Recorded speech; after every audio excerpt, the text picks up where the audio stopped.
राज्यसभा के 14 बीजेपी के सांसद हैं। अकेले को जाके जब लड़ाई लड़नी पड़ती होगी, पूरे देश की बीजेपी टूट के पड़ती होगी, और आंख में आंख डाल के, अब मैं कहता था सहानुभूति के 2 शब्द कह दो, तो कहते थे नहीं कहेंगे, ये तो किसान नहीं है, ये तो उपद्रवी है।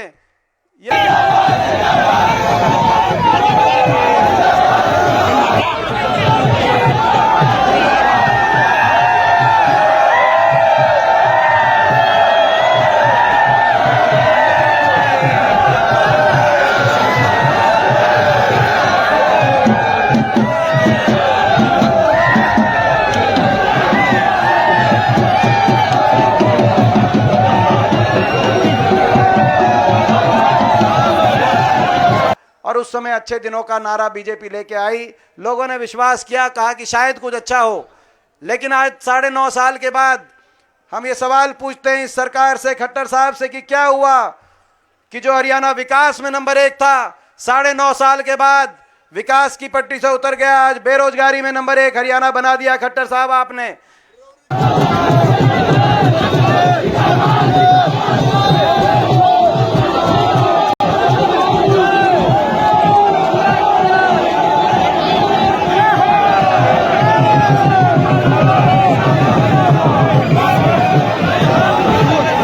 चुन गया, जितने यहाँ इतने ही सड़कों पे खड़े हैं, आप लोग आए, आपका धन्यवाद एमपी साहब।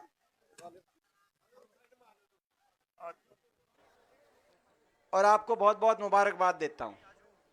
ये सर्दी के महीने में मेरे ख्याल आज रिकॉर्ड सर्दी का दिन है, मगर रिकॉर्ड सर्दी के दिन में बड़ौदा हल्के ने रिकॉर्ड का बनाने का काम किया है, इतनी बड़ी।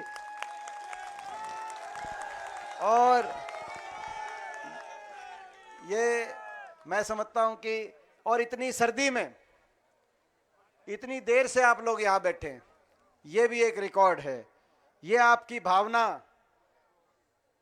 ये आपकी जो भावना यहां बैठ के, जो आपकी भावना से हमें जो ऊर्जा मिली है, जो हमें हौसला मिला है, वो आपकी वो भावना और आपके दिया हुआ वो हौसला रंग लेके आएगा, हरियाणा में बदलाव लेके आएगा, आपकी सरकार लेके आएगा। ये आपका आशीर्वाद, ये आपका आशीर्वाद खाली हाथ नहीं जाएगा, क्योंकि ये जो सरकार, जिस सरकार ने हरियाणा को विकास की पटरी से उतार दिया, 10 साल 9.5 साल पहले ये सरकार चंडीगढ़ की कुर्सी पे लोगों ने इसको अवसर दिया, खट्टर सरकार बनी हरियाणा में। मगर आज जब हम 2024 में आ गए, सरकार के, प्रदेश सरकार के कार्यकाल के 5 महीने ही रह गए, और 2 महीने के बाद लोकसभा चुनाव है, उसके बाद विधानसभा चुनाव है, तो इनके 10 साल को तराजू पे तोल के फैसले करने का प्रदेशवासियों के सामने समय आया है। जो हरियाणा 2014 के समय जब सरकार बनी भाजपा की, उससे पहले हुड्डा सरकार के समय जो हरियाणा देश में विकास के नाम से जाना जाता था, विकास दर में हम देश में लगातार 6 साल देश में नंबर 1 थे। प्रति व्यक्ति आय में 2014 में हरियाणा नंबर 1 था, प्रति व्यक्ति निवेश में हम नंबर 1 थे, खेल खिलाड़ियों को मान सम्मान देने में हरियाणा उस समय देश में नंबर 1 हुड्डा सरकार के समय, कांग्रेस सरकार के समय माना जाता था। किसान के हकों के चाहे फैसलों की बात हो, चाहे किसान के 1600 करोड़ के बिजली के बिलों की माफी की बात हो, कोऑपरेटिव के किसान के कर्जे की माफी की बात हो, देश में सर्वाधिक किसान को उसकी जिनस का भाव दिलाने की बात हो, 10 साल तक कोई किसान आंदोलन नहीं हुआ, ये देश के और प्रदेश के इतिहास में वो 10 साल लिखे जाएंगे। चाहे गरीब कल्याण की बात हो, जो कांग्रेस की सरकार थी देश में, कांग्रेस की सरकार, हुड्डा साहब की सरकार का देश में, चाहे वो 100-100 गज के प्लॉट, 4 लाख परिवारों को 100-100 गज के प्लॉट, जो एससी वर्ग के हमारे भाई हैं और उसमें बैकवर्ड समाज के भी भाई हैं और बीपीएल 36 बिरादरी के, चाहे 20 लाख बच्चों को स्कूल के अंदर वजीफे की बात हो, चाहे इंदिरा आवास योजना से 2.5 लाख परिवारों को मकान उस समय आए हों, चाहे देश में सर्वाधिक पेंशन उस समय देश में रही हो, चाहे गरीब कल्याण की बात हो, चाहे आपसी भाईचारे की बात हो, 10 साल सरकार रही, कहीं भाईचारे पे खरोच भी नहीं आई, 36 बिरादरी, सारे धर्म आपस में मिलकर हरियाणा खुशहाली की तरफ गया। और उस समय अच्छे दिनों का नारा बीजेपी लेके आई, लोगों ने विश्वास किया, कहा कि शायद कुछ अच्छा हो। लेकिन आज 9.5 साल के बाद हम ये सवाल पूछते हैं इस सरकार से, खट्टर साहब से, कि क्या हुआ कि जो हरियाणा विकास में नंबर 1 था, 9.5 साल के बाद विकास की पट्टी से उतर गया। आज बेरोजगारी में नंबर 1 हरियाणा बना दिया खट्टर साहब आपने। हर घर में एक पढ़ा लिखा भाई, शिक्षित भाई आज बेरोजगारों की कतार में खड़ा कर दिया। ना तो कोई निवेश हुआ, एक भी औद्योगिक क्षेत्र हरियाणा के अंदर नहीं लगा, एक भी कोई थर्मल का कारखाना हरियाणा में नहीं लगा, एक कोई विश्वविद्यालय नया हरियाणा में स्थापित करने का काम इन्होंने नहीं किया, एक कोई रेल की लाइन 1 इंच बिछाने का काम नहीं हुआ, एक खंबा मेट्रो को आगे बढ़ाने का काम नहीं हुआ। ना निवेश हुआ, ना प्राइवेट के अंदर नौकरी, और ना सरकारी नौकरी। सरकारी नौकरी या तो समाप्त कर दी गई, 2 लाख पद समाप्त हो गए, और जो बची वो या तो वो भर्ती घोटालों की भेंट चढ़ गई। 5 साल तक भर्तियां निकालते नहीं है, जो निकालते हैं उनमें बाहर के बच्चे ज्यादा भर्ती हरियाणा में होते हैं। हरियाणा वालों को तो बाहर कहीं मौका मिल नहीं रहा। एक के बाद एक लिस्ट आई, एसडीओ की लिस्ट आई, 80 में से 78 बाहर के एसडीओ इलेक्ट्रिकल की लिस्ट में, 99 में से 77 बाहर के। इस साल अभी असिस्टेंट प्रोफेसर इलेक्ट्रिकल की लिस्ट आई, उसमें 156 में से 103 बाहर के। ब्लॉक डेवलपमेंट पंचायत अफसर की अभी 7 पंचायत अफसर लगाए। पंचायतों में काम बाहर से, कोई दक्षिण से, कोई कहीं से। 7 में से 5 बाहर के, केवल 2 हरियाणा के बच्चों को मौका मिला। अच्छी पदों पे हरियाणा किसी बच्चे को अफसर मिलता नहीं। खर्ची पर्ची की बात करते हैं। खट्टर साहब से मैं पूछना चाहता हूं, वो कौन सा आरएसएस का कार्यालय है जहां से कौन सी वो पर्ची आती है जहां हरियाणा की लिस्टों में हरियाणा से ज्यादा बाहर के बच्चों को ना आप लगाने का काम कर रहे हो? खट्टर साहब, इसका जवाब आपको देना चाहिए। और उसके बाद आखिरी साल चुनाव के साम ग्रुप डी निकाल देते हैं। ये जो इसकी कार्यशैली पिछली बार भी 2019 में निकाली ग्रुप डी, इस साल भी आखिर में राजनीति, इन पोस्टों पर राजनीति करने का काम करते हैं और हरियाणा के नौजवान को सबसे ज्यादा बेरोजगारी देने का काम करते हैं। आज कहीं नशे की बात आती है, कहीं डिप्रेशन में चला गया नौजवान, कहीं अपना घर बार छोड़कर सब कुछ बेचकर लोन लेकर बाहर की तरफ अपने भविष्य को खोज रहा है। मगर मैं हरियाणा के नौजवान से कहना चाहता हूं, ज्यादा इंतजार नहीं करना पड़ेगा। प्रदेश के कोने कोने में बदलाव का मन बना लिया लोगों ने। मैं आपको विश्वास दिलाना चाहता हूं, 6 महीने की बात है, हरियाणा में आपकी सरकार आएगी, नौजवानों की सरकार आएगी, हरियाणा को आगे लेके जाने की सरकार आएगी। ये आज सबसे ज्यादा बेरोजगारी, प्रदेश में सबसे ज्यादा महंगाई, सबसे महंगी बिजली, सबसे ज्यादा वैट, सबसे ज्यादा महंगाई और सबसे ज्यादा भ्रष्टाचार, क्योंकि ये सरकार बनी भ्रष्टाचार पे। आपको याद होगा जब ये सरकार 2019 में नारा लेके आई, खट्टर साहब ने एक नारा दिया था। खट्टर साहब कहा करते 75 पार, बीजेपी जाएगी 75 पार, क्योंकि लोकसभा चुनाव के नतीजों से भ्रम हो गया था।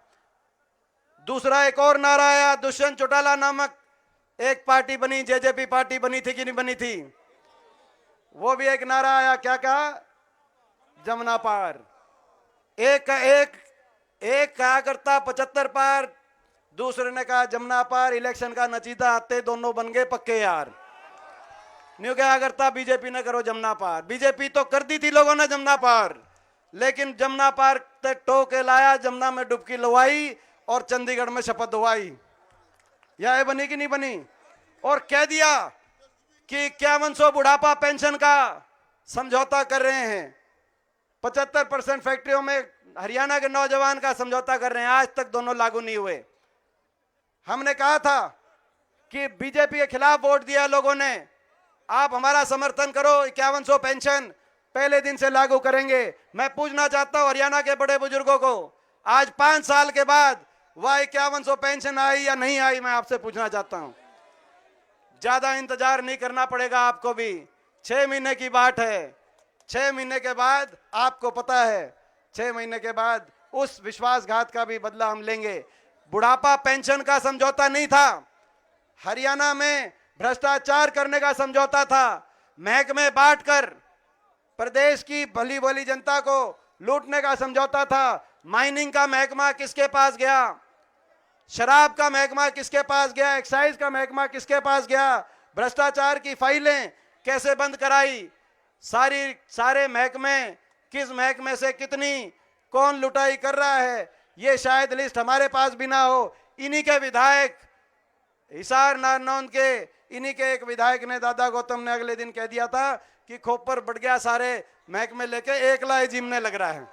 यही कहा था ना, एक लाई जिमने। भ्रष्टाचार की भेंट चढ़ गया हरियाणा।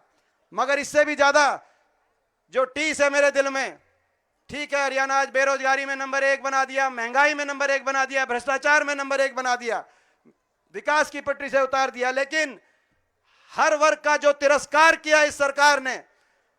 आज हम ये लड़ाई जो लड़ रहे हैं, हरियाणा के हर नागरिक की, हरियाणा वासी के मान सम्मान की भी लड़ाई लड़ रहे हैं। कोई ऐसा वर्ग नहीं जो इस सरकार में, इस सरकार की तानाशाही से सड़क पे ना आया हो, और कोई ऐसा वर्ग नहीं जिसका अपमान ना किया हो। 1 साल तक किसान बैठा रहा, 750 किसानों के घरों के चिराग बंद हो गए किसान आंदोलन के अंदर। किसान के प्रति एक सहानुभूति का एक शब्द नहीं। ये कह सकते थे इनकी मांग नहीं मानेंगे, लेकिन हमें दुख है किसी का कोई चला गया। मुझे याद है जब हम यहाँ पे आए थे, बड़ौदा गांव में ही आए थे, जब पहला किसान गया था अजय मोर। मैं पूछना चाहता हूं, आप सब हमारे साथ थे उस दिन। उसकी एक जो है 3 छोटी छोटी बेटी स्कूल के अंदर, इसी ठंड के महीने में आंदोलन में गया था, शव वापस आया, 3 बेटी, आधा किले का जमींदार था मेरा भाई। कोई किसी ने यह भी नहीं कहा कि हमें दुख है। बीजेपी के किसी सांसद, मंत्री, आखिरी किसी छोटे से छोटे पदाधिकारी ने आज तक नहीं कहा। और संसद के अंदर जब मैं जाता था और गवाही देता था, लड़ाई लड़ता था आंख में आंख डाल के, आप समझ सकते हो हरियाणा के 15 सांसद हैं, 10 लोकसभा के, 5 राज्यसभा के, 14 बीजेपी के सांसद हैं। अकेले को जाके जब लड़ाई लड़नी पड़ती होगी, पूरे देश की बीजेपी टूट के पड़ती होगी, और आंख में आंख डाल के। अब मैं कहता था सहानुभूति के 2 शब्द कह दो, तो कहते थे नहीं कहेंगे, ये तो किसान नहीं है, ये तो उपद्रवी है, ये तो देशद्रोही है। और मैं कहता था आंख में आंख डाल के कि ये उपद्रवी, जिनको देशद्रोही आप बता रहे हो, ये वही है जिनका एक बेटा ट्रैक्टर का स्टीयरिंग पकड़ के देश को खाद्य सुरक्षा देता है, तो दूसरा बेटा फौज में चीन और पाकिस्तान के बॉर्डर पे देश को सुरक्षा देने का काम करता है। आप इनको यूं अपमानित मत करो। मैं पूछना चाहता हूं, आपका बेटा था, आपका भाई था, आपका बच्चा था, आपकी लड़ाई ना लड़ता तो वहां क्या करता? मगर जब देश की सारी बीजेपी खड़ी होकर, मगर जो अकेलापन मैंने वहां महसूस किया होगा। मैं आज बड़ौदा के 36 बिरादरी के अपने बड़े बुजुर्गों से सबसे पूछना चाहता हूं, भाई वहां तो मैं अकेला रह गया था, मगर जब अभी इलेक्शन आएगा तो तब मैंने अकेला तो नहीं पड़ने दोगे? मैं आपसे ये पूछना चाहता हूं। ये लड़ाई मान सम्मान की भी लड़ाई है, किसान का अपमान, हमारी बहन बेटियों का, खिलाड़ियों को दिल्ली की सड़कों पे कैसे बेटियों को घसीटने का काम किया, उनको अपमानित करने का काम किया। जो मुख्यमंत्री उनके साथ फोटो खिंचवाते हैं, प्रधानमंत्री, खेल मंत्री जो उनके साथ फोटो खिंचवाते हैं, हरियाणा के मंत्री एयरपोर्ट पहुंच जाते हैं, दिल्ली के एयरपोर्ट, कोई हमारा बच्चा मेडल लेके आए, उनको अपने हाल पे छोड़ दिया उन बेटियों के लिए। एक शब्द भी किसी ने ये नहीं कहा जो वो जमुना में अपना मेडल बहाने गई कि आपके साथ न्याय कराएंगे। उनका अपमान। कर्मचारी गए अपने ओल्ड पेंशन स्कीम के लिए, उन पे लाठीचार्ज। मनरेगा के मजदूर गए अपनी दिहाड़ी बढ़वाने और 100 दिन से ज्यादा के दिन बढ़वाने करनाल पे, उन पे लाठीचार्ज। आंगनवाड़ी और आशा वर्कर गई, उन पे लाठीचार्ज। सरपंच गए, सरपंचों का भी लाठीचार्ज। कोई ऐसा वर्ग, ग्रामीण चौकीदार गए, ग्रामीण चौकीदारों पे भी लाठीचार्ज। हर वर्ग को लाठी की भाषा से जवाब इस सरकार का मिला। इतना घमंड, इतना अहंकार। मुख्यमंत्री जी, मैं बताना चाहता हूं आपको, आपको घमंड हो गया होगा, उप मुख्यमंत्री को घमंड हो गया होगा, लेकिन ये हरियाणा है, ये देश ऐसा देश है, इस देश में किसी का घमंड नहीं टिका। मैं चुनौती के साथ आज कहना चाहता हूं, मेरा ये बयान नोट करके आप रख लो, इनका घमंड टूटेगा, आने वाले समय में इनका घमंड तोड़ने का काम हरियाणा करेगा। मगर मैं एक बात कहना चाहता हूं, अभी लोकसभा चुनाव,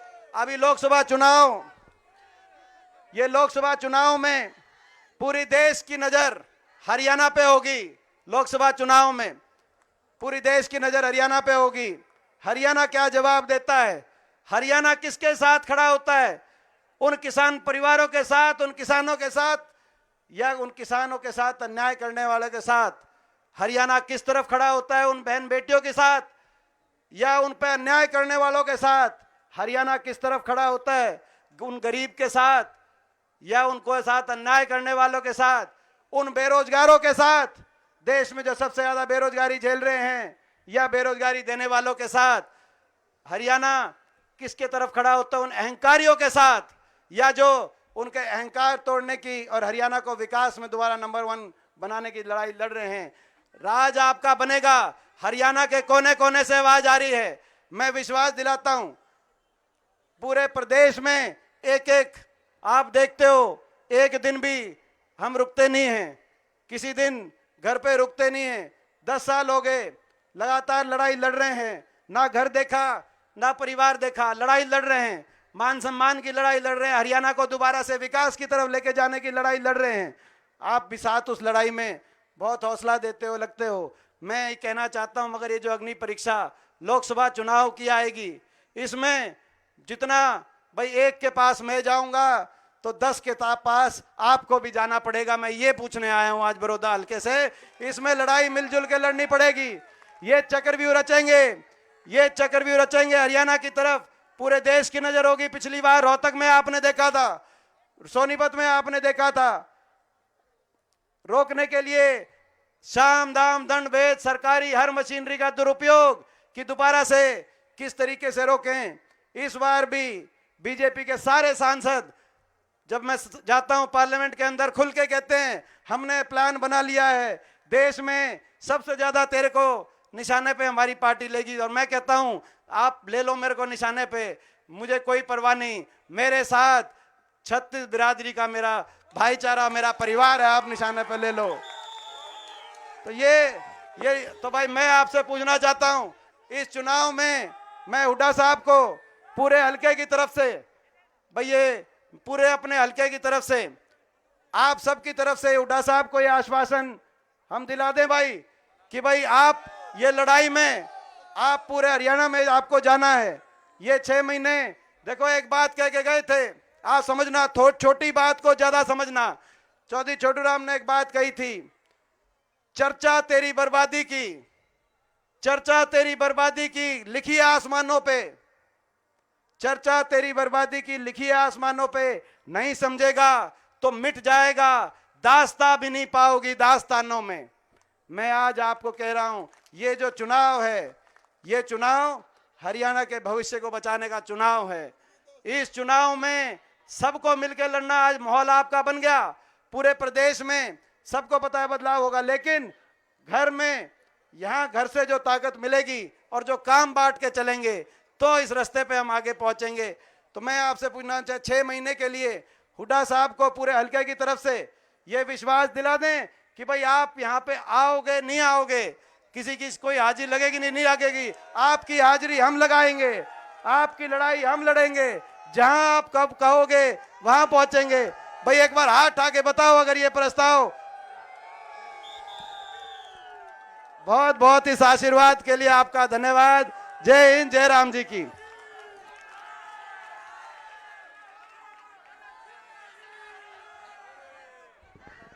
बहुत बहुत धन्यवाद एमपी साहब।